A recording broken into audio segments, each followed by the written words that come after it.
outro episódio que eu achei grave, e agora, recente também, enfim, tudo essa semana que começou, enfim, com episódios que têm chamado muita atenção, foi o da ex-ministra Damares Alves. Eu vou colocar aqui um trechinho para a gente ver. Ontem, numa conversa com o ex-governador Tarso Genro, ele falou um pouco, e eu quero voltar a esse assunto, porque eu acho que é grave demais para a gente levar isso como mais uma das caricaturas, enfim, que a ministra, a ex-ministra, agora senadora eleita, protagoniza. Giba, roda para a gente a entrevista do Tarso.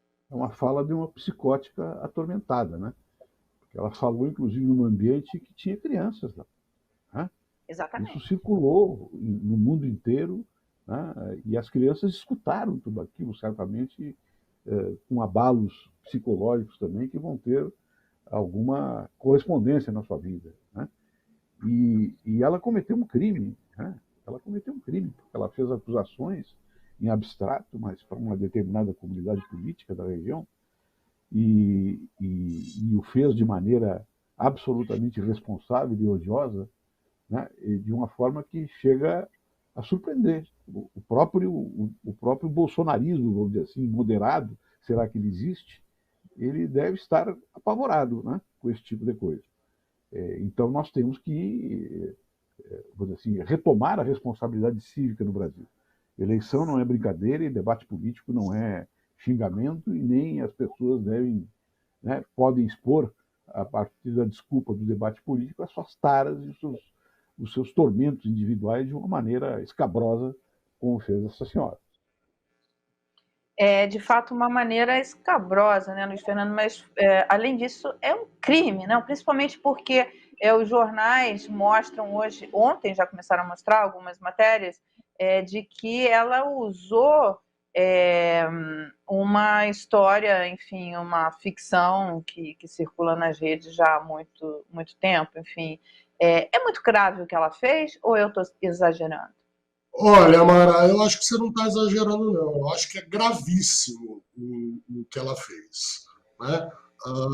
A gente tem ouvido ao longo aí dos últimos 4 anos barbaridades proferidas pela voz do presidente da República e por integrantes do seu governo. Né? Essa senhora aí, a Damares, sei lá, ela é especialista, né? Ela gosta de uma conversa estranha, de um caso mal contado. Eu estou de acordo com o governador, isso aí é um absurdo, não pode ser normalizado esse tipo de conduta. E estou de acordo com o governador, essa mulher, ou ela tem um problema psicológico muito grave, né, que ela expõe e propaga o seu problema com suas falas, ou ela é simplesmente uma pessoa mal intencionada. Na verdade, eu acho que é um misto dos dois, né? Ela é doente e mal intencionada. Né? Não é possível que o país fique exposto dessa forma, porque, por mais absurda que seja a fala, tem o desavisado que acredita. E isso, o fato que ela relatou é muito grave. A gente ouve, se a gente acreditasse nisso, né, a gente ficaria muito chocado, muito abalado. Como a gente tem certeza que isso é obra de ficção dessa mente doentia, né, a gente fica aliviado por um lado, porque esse tipo de prática não ocorre, mas fica muito preocupado, por outro lado, porque é uma ministra de Estado, uma senadora eleita. Como é que a gente pode ter representantes de tão baixo nível? Né? Ela não contribui em nada para o bem do país. Né? Ela só contribui para esse clima do governo Bolsonaro, que fez o Brasil conhecer o ódio. Né? Isso é um discurso de ódio. Né? É um discurso como se ela estivesse dizendo assim, olha, quem não está do lado da gente ele não é adversário, ele é inimigo, e eles praticam, essa gente que não é alinhada com o governo, eles têm práticas abomináveis, né? Como tirar crianças de suas famílias, mandá-las para países vizinhos do Brasil, arrancarem os dentes delas para facilitar o sexo oral. Faça-me um favor, né? Isso aí realmente é uma fala que é muito prejudicial, né? E a Damares, ela tem que pagar por isso. Porque o único jeito de fazer, e ainda mais agora que ela vai ter imunidade parlamentar, imagina o que vem por aí, né? Isso aí é só o comecinho. Se a gente não colocar freio nesse tipo de manifestação, isso tende só a crescer, né? A gente ouve hoje coisas, e a gente às vezes não para prestar atenção. A gente ouve coisas que há 4 anos atrás a gente, ao ouvir, desmaiaria. A gente, não, né, causaria um choque. Só que é uma repetição diária de barbaridade que a gente tende a falar, tudo bem, passar um pano, né? E não podemos para essa gente.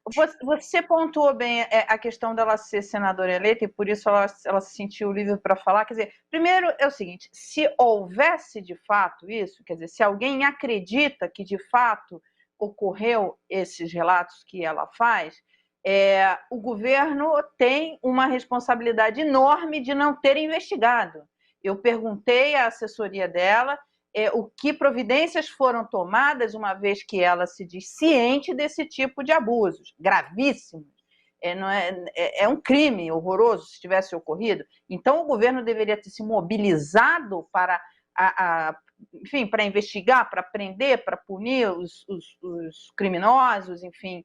É um caso horroroso. E o governo não fez nada, porque eu perguntei para a assessoria dela e a assessoria me respondeu com um programa que foi feito na ilha de Marajó para atender crianças vulneráveis.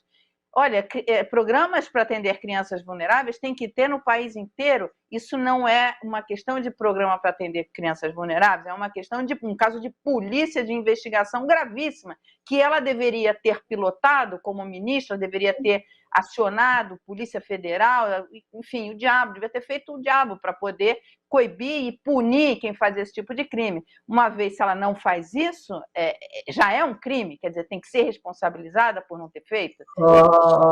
Não há a menor dúvida, né? Ela teria, se ela tivesse tomado conhecimento real desses fatos, que são fatos gravíssimos, poxa vida, ela é governo, ela tem toda uma estrutura, ela deveria, em primeiro lugar, pela gravidade do caso, ela deveria imediatamente comunicar ao presidente da República. O presidente da República deveria imediatamente, é um caso, né, que ela acusa, que estaria acontecendo tráfico internacional de crianças para outros países, para que essas crianças fossem tornadas escravas sexuais, né?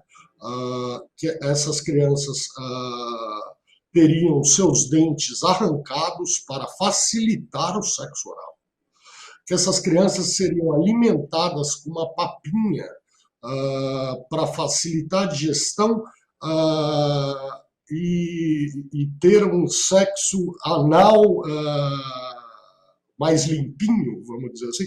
Quer dizer, uma barbaridade, né?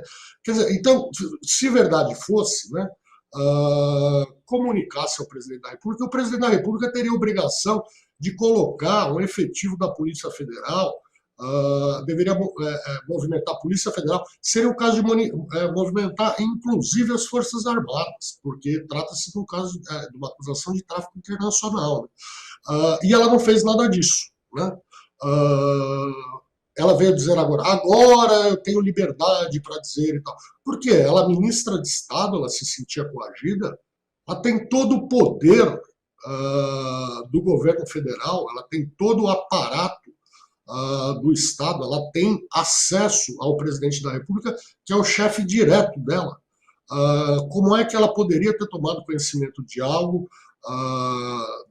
dessa gravidade e ter se calado? Ela estaria aí, sim, cometendo um crime, sim, um crime de prevaricação. O Grupo Prerrogativas pediu que o STF e a PGR se manifestassem, enfim, cobrassem, e que investigassem, e que isso fosse cobrado. Ela é senadora eleita, mas ela ainda não tem a imunidade parlamentar. E, de uma forma ou de outra, ela cometeu um crime, quer dizer, ou porque prevaricou, ou porque mentiu, enfim, e nos dois casos é muito grave. E como vai ser feito? Quer dizer, é possível cobrar do PGR isso, se a PGR se o Aras não se manifestar? Enfim, o que pode ser feito? Porque uma coisa que tem ocorrido no país, e nós, da imprensa, eu acho que a gente acaba levando isso como uma coisa caricata e fica dando espaço para esse tipo de coisa, e levando isso como algo caricato e não dá a devida importância. Acho que está claro para todo mundo que não é possível fazer isso, né? Quer dizer, essas pessoas têm que ser cobradas, porque se o presidente Bolsonaro tivesse sido cobrado quando ele faz apologia à tortura, e ele faz isso desde muito tempo, fez isso dentro do Congresso e nunca foi cobrado, né? Isso talvez a gente estivesse vivendo outros tempos. Hoje, talvez a eleição tivesse se dando em discussão de políticas públicas e modelos econômicos, e não uma discussão de quem vai manter ou não a democracia.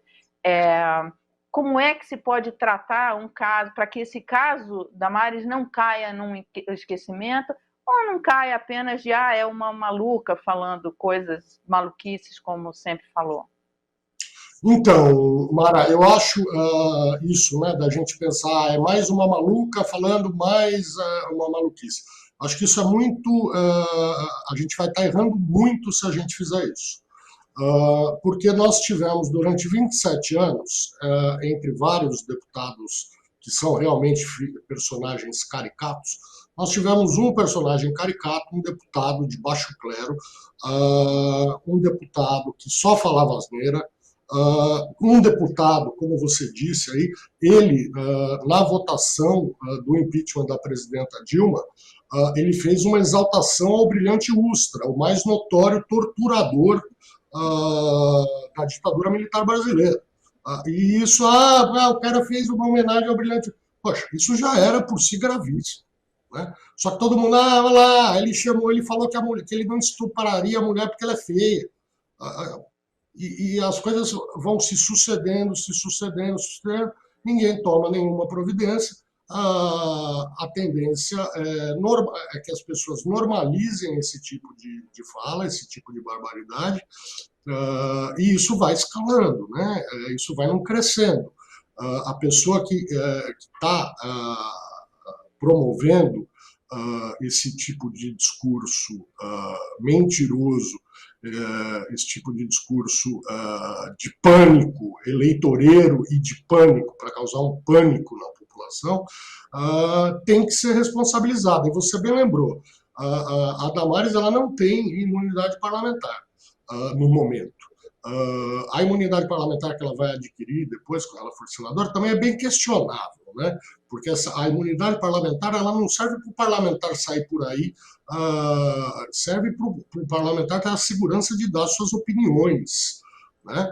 Agora, ela não pode, não é? A imunidade parlamentar não protege aquele que vem a público falar uma série de inverdades, causar um terror mesmo na população que ouve esse tipo de história e acredita, as pessoas acreditam, até porque é uma autoridade falando, né? As pessoas tendem realmente a acreditar, né? Então essa responsabilização ela é necessária. Eu queria fazer um pequeno esclarecimento, Mara, que é o seguinte: atualmente, tá, questão de prerrogativas, né? Atualmente eu sou presidente da Comissão de Direitos e Prerrogativas da OAB São Paulo. Isso é uma coisa, é um papel institucional que eu cumpro dentro da OAB. A Comissão de Prerrogativas, ela basicamente defende os advogados em seus direitos, né, para que o advogado possa bem exercer o seu trabalho, né. O grupo Prerrogativas é outra coisa, só tem o mesmo nome. O grupo Prerrogativas é um grupo de advogados, professores, juristas, ex-procuradores, ex-promotores, juízes, desembargadores, gente ligada à política, e é um grupo político, né? É um grupo de juristas de esquerda. Esse grupo foi criado na época, ou um pouco antes do impeachment da presidente Dilma. O grupo está cada dia mais forte, e o grupo pediu, entrou realmente com o grupo Prerrogativas, entrou com uma representação contra a Damares, Damares, né, cobrando a responsabilização dela junto ao STF, porque ela tem foro, né. Vamos ver se o STF dá uma resposta à altura, né.